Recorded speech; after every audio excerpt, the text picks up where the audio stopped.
So it's a great pleasure for me to give this talk, and I thank heartily the organizers for inviting me to this beautiful city of Bologna.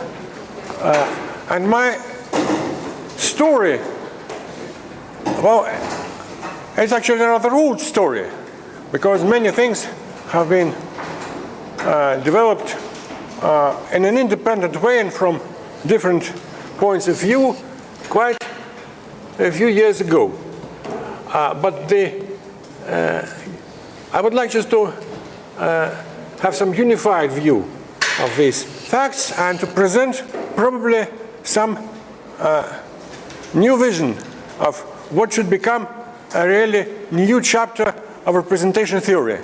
Oh, everybody have heard, although probably not everybody has read this very complicated paper which date back to 50s, the papers of Harishchandra on spherical functions, on Eisenstein integrals, etc.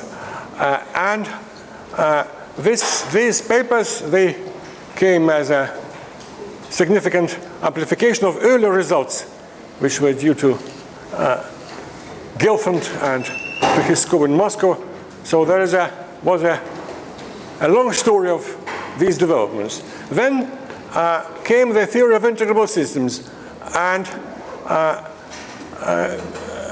already more than 40 years ago, Kostant was the first to realize that there is a connection between integrable systems such as Toda lattice and representation theory of semi-simple Lie groups. And this allowed him, at least in principle, to solve not only the classical Toda lattice, but the quantum Toda lattice. And that was the first example of the kind, because classical systems were known for quite a while, but it came as a partial surprise that they can be quantized while maintaining the integrability property.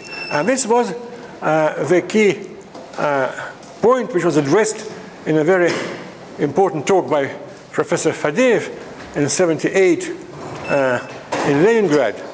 And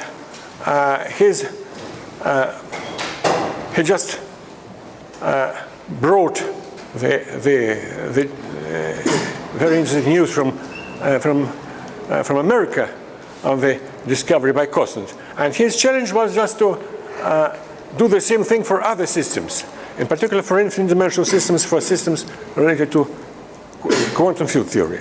And that has been done in the next few years, and this was the creation of the quantum inverse scattering method, which is very celebrated ever since. But the original idea of Kostant, who used just conventional representation theory of integrable systems, of semi-simple Lie algebra, semi-simple Lie groups, it was somehow, it played the role of catalyst in that story. The results of Kostant didn't play any role in the development of quantum inverse scattering method, except for the very first impetus. And then came another big development. Just the Toda lattice proved to be rather hard to solve, especially the periodic Toda lattice, as compared to other relatively simple integrable systems which had been solved by quantum inverse scattering method. The Toda lattice resisted to that approach because it was impossible to apply to it the celebrated algebraic Bethe ansatz. It doesn't work. And then came the work of Sklyanin, who introduced a very important notion of quantum separation of variables. And that solved, finally, many problems around the Toda lattice, but not really the key problem of explicit determination of the spectrum of the period Toda lattice. That's a good problem still. But the point which I'm going to discuss today is just the implications of the quantum inverse scattering method for elementary representation theory. I shall start Well, this is another system which has been discussed prior to the quantum to the lattice, and that is the radial part of the Laplace operator on the semi-simple Lie group. This is the second order Laplace and the Laplace-Beltrami operator in standard coordinates on the Cartan subalgebra of the GLN group. And already in the 1970s, Petersburg and Harishchandra have noticed that by a simple change of variables, just multiply your function phi, just represent it in this way, and you will get the very famous and much more natural Hamiltonian, which is the trigonometric Hallogian-Moser Hamiltonian, or the Sutherland system. So the outcome is very simple. So just solving this Laplace equation amounts to solving the Hallogian-Moser system, and in this way we can just immediately write down the eigenfunctions. And the eigenfunctions can be constructed in a very straightforward way. They are matrix coefficients of the appropriate irreducible representations of our Lie group. In the present, yes? What is A? A is the split Cartan subgroup. So we have a semi-simple Lie group, which has its split Cartan subgroups, the maximum compact subgroup, the centralizer of I and Chem, just the Borel subgroup, and all these standard ingredients are used to construct what is called the principal series representation. This is a representation which is induced by one-dimensional character of this split Cartan subgroup, which is extended in a trivial way to a one-dimensional representation of the Borel subgroup. So it's trivial on M, it's trivial on U, and it's just one-dimensional representation of the split Cartan subgroup. Yes? Just U is the unipotent? It's the unipotent, yes. Just, you see, just usually people denote it by N, but N also plays the role of the number of sides in the Toda lattice. So I just wanted to avoid this collision. Just to make sure, A is the positive part of the split Cartan, or the Cartan. A is just A is the full Cartan subgroup. Positive and negative. Just everything. Excuse me, are you in the equal rank condition? Rank of compact equal rank of your... No. No. Well, in this generality, it's not really important. But in the sequel, I shall mainly speak about GLN example, and then of course the split rank is equal to the overall rank. So this is just a very standard construction. Your representation of the principal series is induced by this character of the Borel subalgebra. This means that your representation is realized in this way, just in the space of functions on the group, which when you make a right translation, you make a left translation by B, then a character. I apologize. You need the equal rank for that, don't you? Because you're realizing representations, holomorphic sections on a line bundle on G mod B, right? And if to do that, Harishchandra needs the equal rank.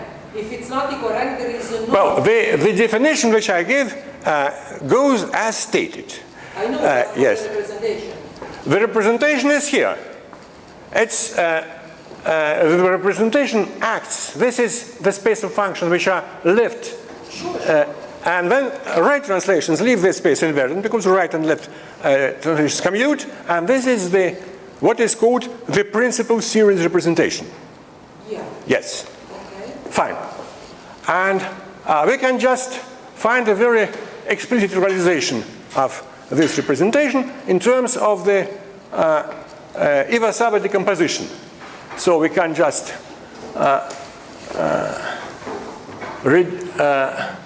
restrict our functions to this K subgroup using the functional equation. And we also take into account the fact that it's M invariant. And in this way, if we just look at representation which is realized here, we have just this phase factor which accounts for the definition of our representation via this induced thing. This rho is just the modular shift which is connected to the fact that the B subgroup is not really modular. And in this way, of course, it's not irreducible because it also commutes with left translations by M. So it projects down to the quotient space K over M, and then it is already irreducible. This is what is called the principal series representation of class 1. Class 1 means that there is a K invariant vector in our representation space. And in this model is particularly convenient for us because this K invariant vector is simply represented by constant function on K. Fine. And in this way, we can just write the matrix coefficient of our representation, which is taken between two spherical vectors. And explicitly is given by this formula, which is the famous Harishchandra formula. It's a B invariant, K B invariant function on G, and which is also the eigenfunction of all invariant differential operators acting on G over K. We can speak about the center of the universal isomorphic algebra, but technically it's more convenient to speak about invariant operators which live on the symmetric space, on G over K. And just by standard properties of irreducible representations, all these Laplace operators, they are scalar in our representation space, and so our matrix coefficients is an eigenfunction, is a common eigenfunction for all these operators. And now this eigenvalue depends polynomially on the parameter lambda, which is just the parameter in the dual space of the split-Cartan-stop algebra, which parameterizes our representations. And in this way, we get this very famous homomorphism, which is called Harishchandra homomorphism, and it's a rather non-trivial theorem. It states that this is an isomorphism onto the subspace of symmetric polynomials, symmetric with respect to the Weil group of this restricted pair. Now, and this is already good, because at least at the formal level, we have a set of common eigenfunctions, which are in particular eigenfunctions of this Kalodger-Moser Hamiltonian up to a simple change of variables, which I have already mentioned. And we have an integral formula for this eigenfunction in terms of a rather complicated integral. Well, just we have to solve the matrix factorization problem. We must represent our transformed element via this Iwasawa decomposition, and then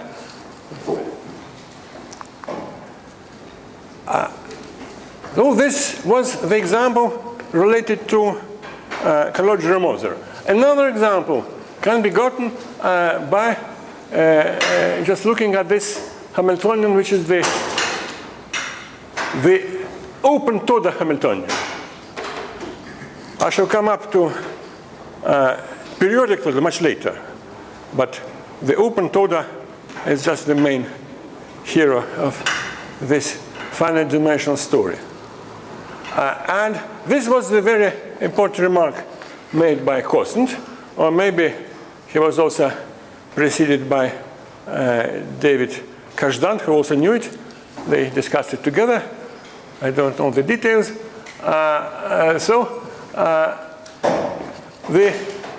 This comes in this way. We first define what is called the Whittaker vector. The Whittaker vector is a vector which transforms under our principal series representation just in a very simple way. When we take a nilpotent subgroup generated this time by negative root spaces of our algebra. So we take negative root spaces, and we want to consider one-dimensional representations of this algebra. How to describe them? Well, just there is a natural grading on n, which is by the principal grading, in which the elements of degree 1 are just root space vectors which correspond to simple roots, negative roots. And since a character must vanish on the commutant of V, then it identically vanishes of all unknown vector spaces with grading greater than 1. And so such a character is completely fixed by its values on simple, on root vectors corresponding to simple negative roots. And a character F is called non-degenerate if all these coefficients are different from 0. And then such character defines you a one-dimensional representation of this unipotent group generated by this nilpotent algebra. Fine. And so this is the definition of the Whittaker vector. It's a vector which, when acted upon by our representation, it remains proportional to itself with the eigenvalue, which is just this character.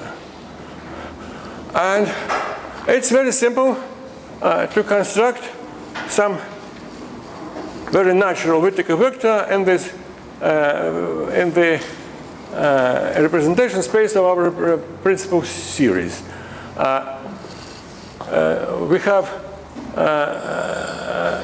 discussed the model of our principal series, which was an L2 on K or on K on M, but there is a natural map from V to K over M, which is kind of stereographic projection. It's an open cell in K of M, which can be identified with this unipotent group V. And so if we just choose this other equivalent model of the principal series, then we get a very simple formula for the Whittaker vector. Just B times V gives you these products, B times V, they span an open dense set, open dense set in our group, and this defines a smooth function. Of course, it's not in L2, but that's normal. Is this V?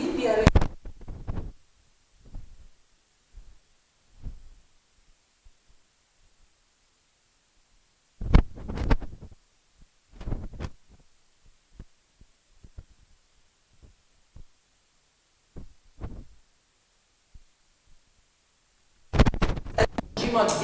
Is yes. the open dense set the Harishchandra P minus KP plus that you're looking at? Well, just I guess so. So just this gives us, now there is something wrong about the computer. It protests. Just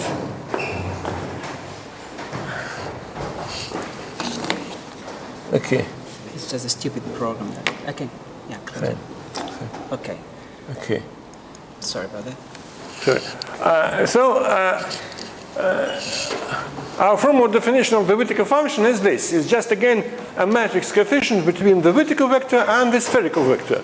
And then this function is automatically a function on our symmetric space, G over K, and also it has these properties. So it's K invariant, and it's covariant with respect to right translations by V, and this, and finally, because it's a matrix coefficient of an irreducible representation, it's also an eigenfunction of our Laplacians.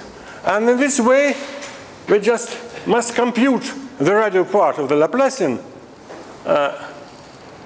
Well, such functions which satisfy this functional equation, they are completely determined by their restriction to A. And we can use this exponential parameterization using the Lie algebra.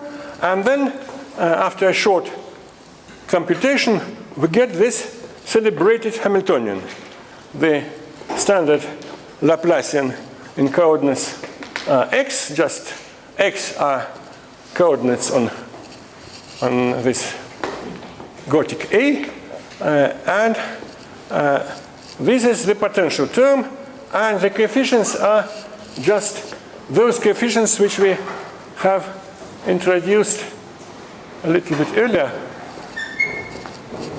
these coefficients.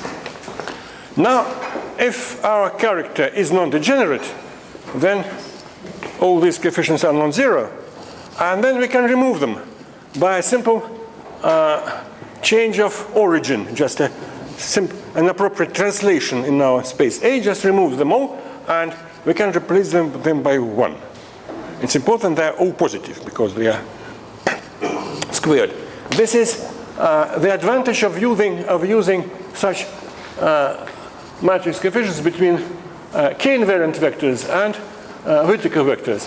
Another definition which is also used in the literature is to take two Whittaker vectors. Then you, instead of this C alpha squared, you will have products of C alpha times C alpha prime for another character. And then this is not necessarily positive, which may cause some trouble. So I keep to this simpler situation, but of course that other situation can also be dealt with without great difficulties. And so this was the formal observation by constant. In this way, you get the eigenfunctions of your open Toda lattice.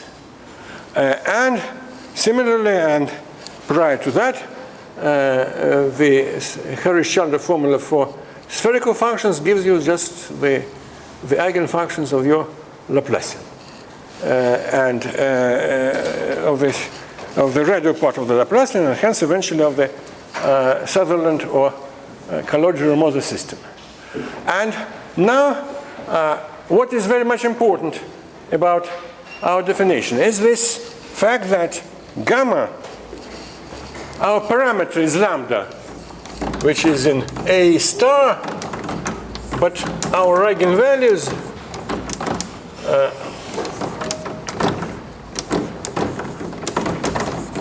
is a symmetric polynomial on A star. So we have this Weil group symmetry, and Weil group plays a multiple and very important role in the entire story. It's in particular, it's the Galois group of this extension. PW is a subspace of all polynomials, and this is a Galois extension with the Galois group W. Which means, in particular, that, well, just if you look at this Hamiltonian, then a natural thing to think about is just to let me get back. These potentials somewhere are there, they are vanishing. When all these exponentials are small, then you just have a free Laplacian, and its eigenfunctions must be just linear combinations of plane waves. And plane waves, they are just these things, e to the lambda w of x. sum CW of lambda over the W. So this is very typical for the situation that our plane waves have some natural symmetry with respect to the Weyl group. And the phases here, well, they are very much important. And this is actually the thing to be determined. These are, they are related to scattering for our problem. So in particular for the Toda lattice, we have this positive Weyl chamber in which all coefficients are vanishing because we have minus here. And outside this positive Weyl chamber, the potentials start to grow very rapidly. And we have impenetrable walls which surround the positive Weyl chamber. And so physically the problem is this: just a plane wave falls into this positive Weyl chamber and it's scattered on the walls, and there is some scattering phenomena which have to be determined. Same thing for the symmetric functions, for the spherical functions. There again you have a symmetry with respect to Weyl group, and again you have these phases. This was the question which on the example of spherical function was addressed by Harishchandra already in his 1959 paper.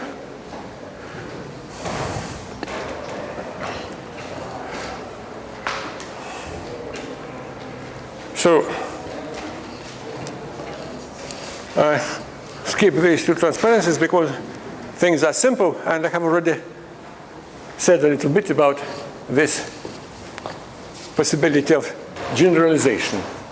If you have two vertical vectors which correspond to two opposite unipotent subgroups, then you will have this Hamiltonian with the little difference that you will have minus alpha instead of minus 2 alpha. Again, after a simple rescaling, you get the same Hamiltonian, which we have had previously. And now, just what has to be done? Harishchandra was just a student. He wrote his PhD under Dirac, so he knew very well scattering theory. And just to produce spectral decomposition for our Laplacian, he started to study such integrals which can be called wave packets.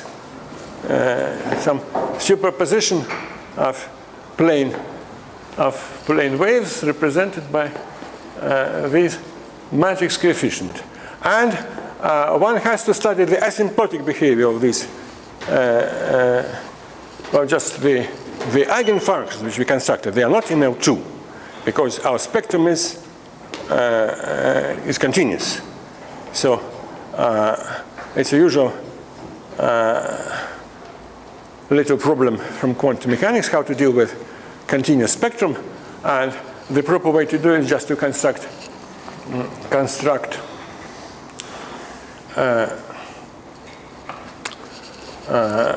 these wave packets. And now I come up to a more thorough discussion of the role of the Weyl group.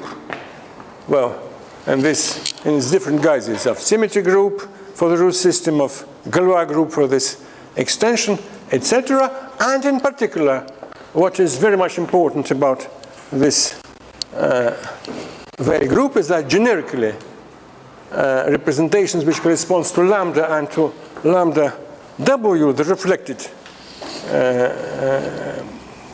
character lambda, they are equivalent. And this equivalence is something which is quite not trivial. It's realized by some integral operators which are called intertwining operators, or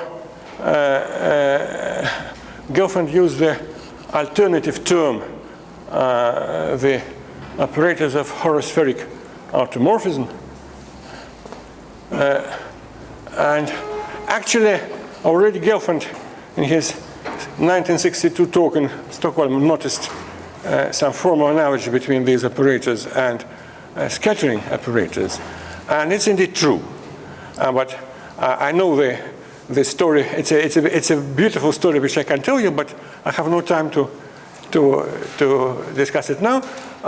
Just simply, just morally, these intertwining operators which appear on the next slide, they are scattering matrices for Laplace operator acting on G over K for the entire ring of Laplace. Just the point is that we have the ring of invariant differential operators is not just generated by a single Laplace-Beltrami operator. It's just an algebra generated by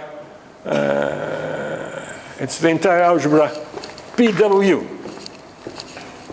the entire algebra of symmetric polynomials, which is freely generated by, say, elementary symmetric polynomials. And these intertwining operators, they are just, morally, these are the scattering operators for these Laplace operators. It's a complicated story, which cannot be told right now. Now, here comes the definition. We introduce a representative of a Weil group element in the normalizer of M. Then we introduce a unipotent group which consists of O, which is generated by O root vectors which change their sign under the reflection S. And so this comes this group, and this, it is not difficult to see formally that when we apply such element to some F in our representation space, then the image lies in another representation space with another parameter S minus 1 lambda. And in this way, we get this very famous intertwining property. In particular, in our model, the 1 is just this case, this spherical vector. And the spherical vector is represented by 1 in all representations, in lambda and in W lambda. And so we just have this property. And the coefficient is a function, is a meromorphic function, well, just a priori a function, but it proves to be meromorphic, which is given by this very famous Harishchandra integral. And so we have plenty of such functions which depend on S, and their properties have to be discussed now. And this is the key element of the Harishchandra theorem. In particular, when our unipotent group is the entire V, which means that S is just the longest element of the Weil group, then we have this integral which is taken over the entire unipotent group, and this is the famous Harishchandra function. Harishchandra introduced this function and tried to prove its properties. And he failed. In his first paper in '59, he just stated a few conjectures about this function, which would be sufficient to prove what he wanted to prove. And that was the Plancherel theorem for Laplace operator. But he failed to prove these technical lemmas. And so it came as a total surprise just a couple of years later when this integral has been computed explicitly. And this was a famous story. Well, just it was done in Moscow, and the final just touch was given in a very celebrated paper by Gindikin and Karpelevich. This is the Gindikin-Karpelevich formula. So I invite you just to appreciate the formula, because of course it will play a very prominent role in the sequel. So we have just an elementary function, or just almost elementary, just a gamma function, or beta function.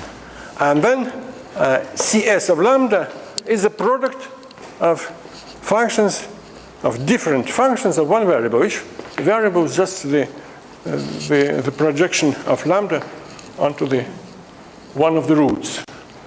And in particular, this Harishchandra function is a product of all of them. And of course, if we just look back at this integral, where it is, here it is, it's not quite obvious that it's convergent. It's easy to prove that it's convergent in some, when the imaginary part of lambda is in some cone, just in the positive Weyl chamber.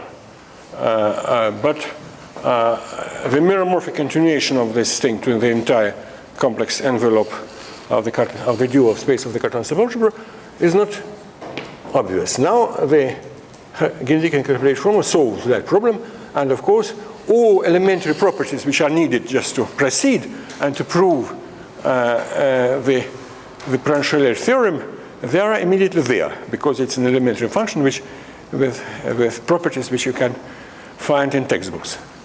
So this was a great surprise and a great discovery. And actually, this discovery goes well beyond that scalar function C of lambda, because the intertwining operators themselves, they're also factorized into products of elementary operators which are acting on one variable, which depend only on one variable, on lambda alpha. And this is terribly important. So this is what's called Factorize Scattering. As I've said, these intertwining operators, they are just scattering operators for a properly set scattering problem. And now just scattering, general scattering just is a product of pairwise scattering, which corresponds to simple reflections from our Weyl group. Now, here comes the functional equation satisfied by spherical function and by Whittaker function. Spherical function is simply invariant, and Whittaker function is quite invariant, but when we change the argument, it's multiplied again by some meromorphic factor. And this meromorphic factor can be computed explicitly once we know, or just from the explicit formula for the here you are.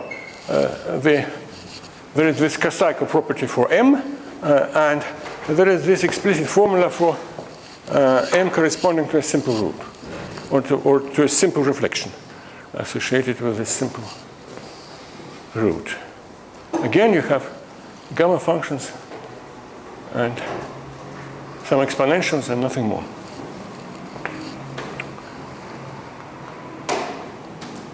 And if you just look at the scattering, well, just we have returned back to the Kalodge-Moser and the Toda, and then the scattering method just reduces to a scattering phase. You must compare the phases of the incoming and the outgoing wave inside the Weyl chamber, and this gives you this formula for Kalodge-Moser system, and this formula for the Toda system.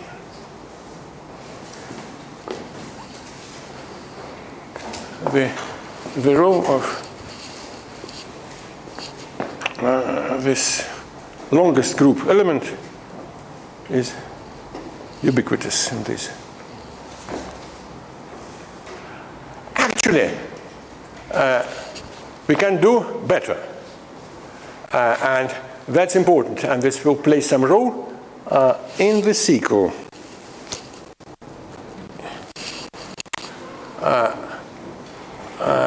You will see that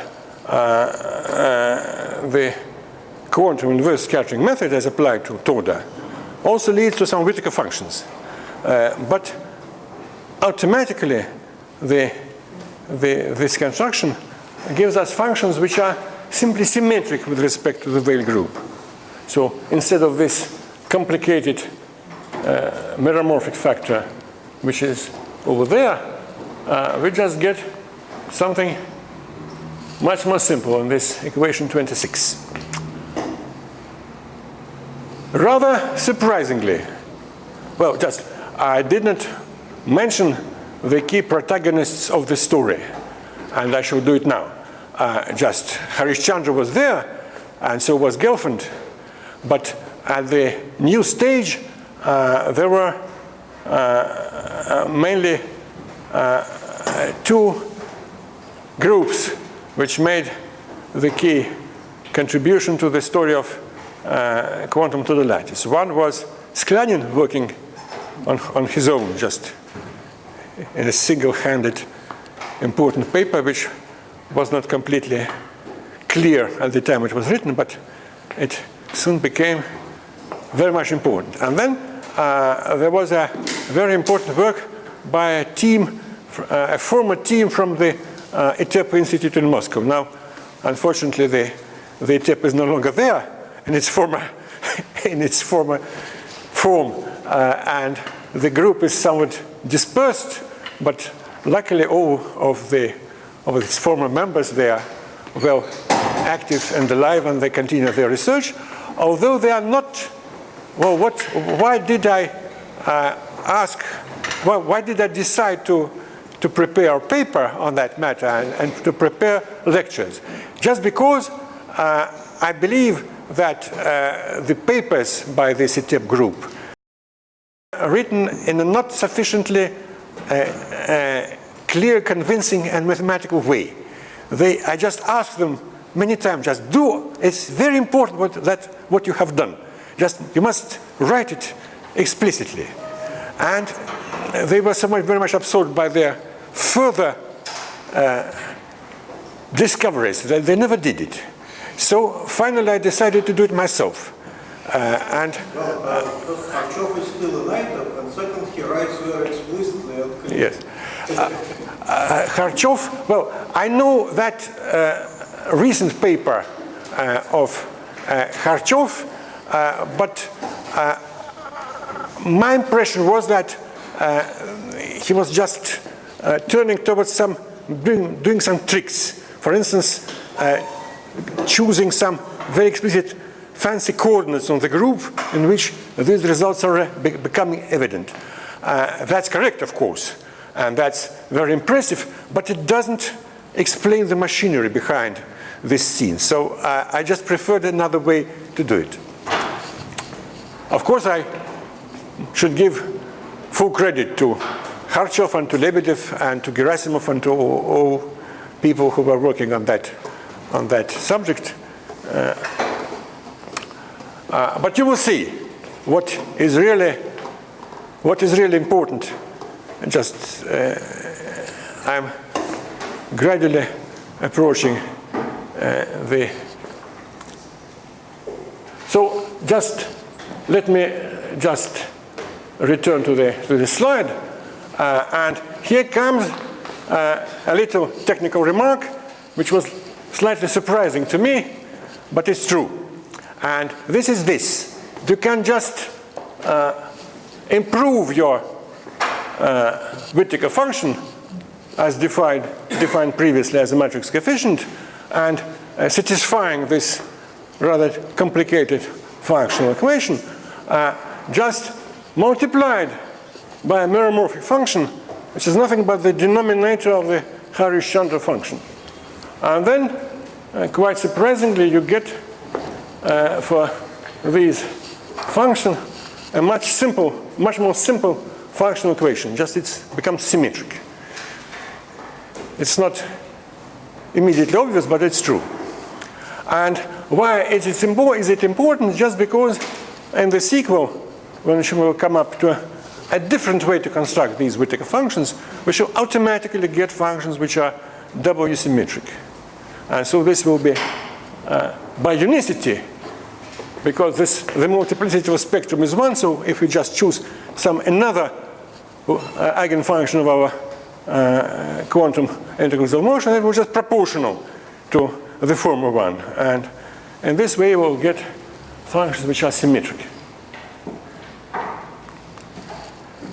And so, just let me now speak of something very much important. This was the paradigm which emerged in representation theory after the discoveries of Harishchandra and after the discoveries of Gindikin and Krapilevich on the factorization formula for C function and for the intertwining operators. So we have eigenfunctions which are represented as matrix coefficients of your representations, and we have their asymptotic behavior. The scattering is about the asymptotic behavior of these eigenfunctions when the argument is big, when we are approaching infinity inside an appropriate Weil chamber. Then we have these scattering matrices or space scattering operators which are factorized, and they are functions of products of functions of one variable. And on the other hand, the wave functions themselves, they satisfy a simple functional equation. And the scattering phases, they are inside this functional equation. So scattering is simple, wave functions are complicated. That was the paradigm. And this applies to various situations. And if you read the famous book of Gelfand and Petersky-Shapira on the volume 5 of generalized, volume 4 of volume 6 of generalized functions, then you will find that this same picture also works over all local fields, over p-adics, and eventually over the global fields, over the ring of addos of the ring of rationals. And that is a tremendously romantic story. The eigenfunctions, the irreducible representations for these global fields, they are just tensor products or restricted tensor products of representation of principal series for all local fields. And the eigenfunctions, they are represented by Eisenstein series and Eisenstein integrals. They satisfy same type of functional equation with respect to the Weil group reflection. And the scattering matrices are again products of functions of one variable. And functions of one variable are also products of local factors over P. Just each prime contributes a simple factor, and you get Euler products. In this way, your gamma functions are replaced by zeta functions or by L functions, directly L functions. And all just the key ingredients remain the same. This is the problem of analytic continuation, which is resolved by reduction to rank 1. And the functional equations have the same form in all cases. So it's a terribly general picture which has great importance in applications of representation theory to problems in arithmetics, etc., etc. And as compared to these simple things, zeta functions and L functions, which are represented by simple formula, I mean factorized formula, the eigenfunctions of the Laplacians, they are still complicated. They are very much complicated, although they are governed by some standard functional equations of the type which we have discussed. Now, this was the program, the paradigm and the program which has emerged in the 60s, and many people of highest rank, of highest capabilities were working on this program, and it is very far from being finished. And what happened now? And this is the tremendous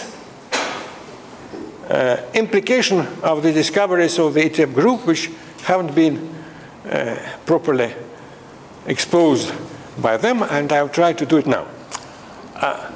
First of all, there exists a special representation which is called representation of separated variables, introduced by Sklenin, and is characterized by several unprecedented properties. In this representation, not only the asymptotics of the eigenfunctions are given by simple expressions, products of functions of one variable, but the eigenfunctions themselves are products of functions of one variable. That's terribly new. Second, the Laplacians, which we are interested in, our quantum Hamiltonians. Well, it's very natural that in our original coordinate representation, they act as differential operators. No surprise. But in this new representation introduced by Sklenin, they are acting by difference operators of a very particular type. They're constructed from multiplication operators and translation operators in imaginary direction. That means that you have some real axis, but your translation operator acts across the real axis. Your functional space consists of function on the line, say, and the difference operators just act across. May I ask you? Yes? Can I think about those common eigenvectors as products of these unipotent groups you were talking about as coordinates? No. That's not what they are? Okay. No. So, and finally, we are interested in some transformation operators. Just in this picture of separation of separated variables, it's a new unitary realization of our quantum mechanics according to Dirac. And so you must seek for some transformation operators which just transform this fancy representation into the standard coordinate representation. And this can be done recursively. After a finite number of steps, we just get an ordinary Fourier transform.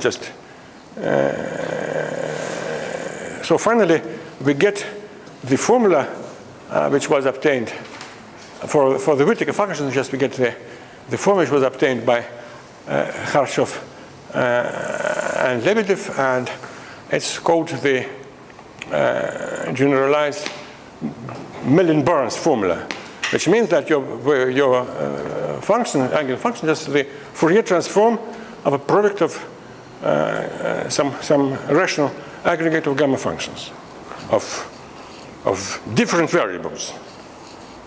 Exactly as, well, not exactly, but in the same spirit as in the case of Ginzikin and Karpilevich. And this is the new paradigm. And this is what I'm going to draw your attention to. I'm insisting that it's something unprecedented. Well, I have tried to expose this story to Gindikin in person. And at first, Gindikin he wouldn't lend me his ear. He just, you are going to tell me something about spherical functions. To me, I have spent the entire life on studying these spherical functions, so I know everything about them. That was his reaction, implicitly. But then when I told him the key elements of the story, he agreed that this is something that he did not know. And if Gindikin did not know it, then it means that it's really something terribly new. That's my message. And so probably I must stop now, because I'm just coming to my second chapter, and just to do what I have promised, I must go back to the elementary quantum inverse scattering method, and just to explain how to solve the Toda lattice in the other way.